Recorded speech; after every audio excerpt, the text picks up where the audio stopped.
Shalom, selamat pagi Bapak Ibu Saudara yang dikasihi Tuhan. Kita boleh bersyukur dan bersukacita pada pagi hari ini karena kasih dan pertolongan dan pemeliharaan Tuhan boleh tetap kita rasakan di dalam kehidupan kita yang boleh kita nikmati sampai saat ini. Bapak Ibu Saudara yang dikasihi Tuhan, sebelum kita masuk dalam segala aktivitas kita pagi hari ini, kita akan mengawali hidup kita dengan kebenaran firman Tuhan yang boleh menjadi berkat dan kekuatan di dalam kehidupan kita.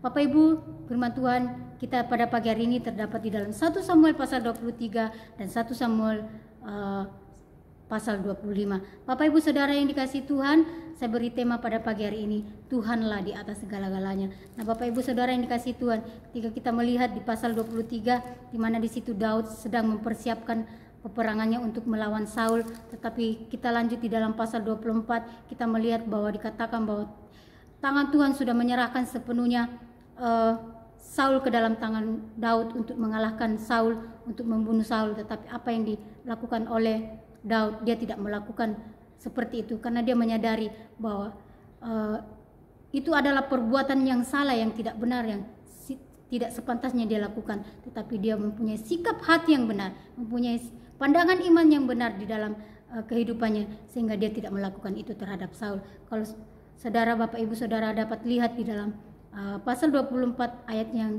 ke-7 di situ dikatakan bahwa dia menyadari bahwa Saul juga adalah orang yang diurapi Tuhan. Mereka adalah sama-sama anak Tuhan yang tidak seharusnya saling menyakiti, tidak saling mendengki dan mendendam sebagainya, tetapi mereka seharusnya saling mengasihi, saling mendukung satu dengan yang lain, saling berpegangan tangan di dalam menjalani kehidupan iman mereka. Dan juga kita lihat selanjutnya di dalam pasal 16 dan 17 di situ dikatakan bahwa ketika Daud mengungkapkan sebuah kata, biarlah perkara kita Tuhan yang menyelesaikan, sehingga membuat kehidupan Saul itu menjadi diberkati sampai dia menangis mendengar suara Daud berbicara kepadanya. Dan ini juga menjadi suatu gambaran buat kita bahwa di dalam perjalanan iman kita, mungkin di sekitar kita ada hal-hal yang buruk boleh terjadi. Bahkan orang-orang mungkin merancangkan hal yang tidak baik buat kehidupan kita. Tetapi ingat, ketika Tuhan yang sudah berkuasa atas kehidupan kita, tidak ada satupun yang akan boleh terjadi hal yang buruk dalam kehidupan kita. Karena Tuhan boleh mengendalikan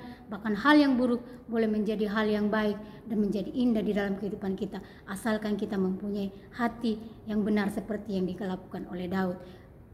Iman yang benar dan cara pandang iman yang benar, dan Tuhan akan terus menjadi jalan yang terbaik buat kita, memberikan rancangan yang terbaik buat kita, karena Tuhan tidak pernah merancangkan hal yang buruk di dalam kehidupan kita. Tetapi kita mau belajar dari kehidupan Daud, bagaimana dia mempunyai sikap hati yang benar di hadapan Tuhan, dan dia menyadari bahwa segala sesuatu Tuhan adalah di atas segala-galanya, baik buat hidupnya, baik buat hidup orang lain, dan dia menyadari bahwa Tuhan yang berhak atas hidup seseorang. Dan kita melihat juga di dalam pasalnya yang 25 di situ kita melihat dua sikap hati yang sangat berbeda antara Nabal dan Abigail istrinya, di mana dikatakan bahwa Nabal mempunyai sikap hati yang jahat, sedangkan Abigail adalah seorang perempuan yang baik hati. Nah, ketika Nabal melakukan kejahatan, apa yang didapatkan oleh Nabal?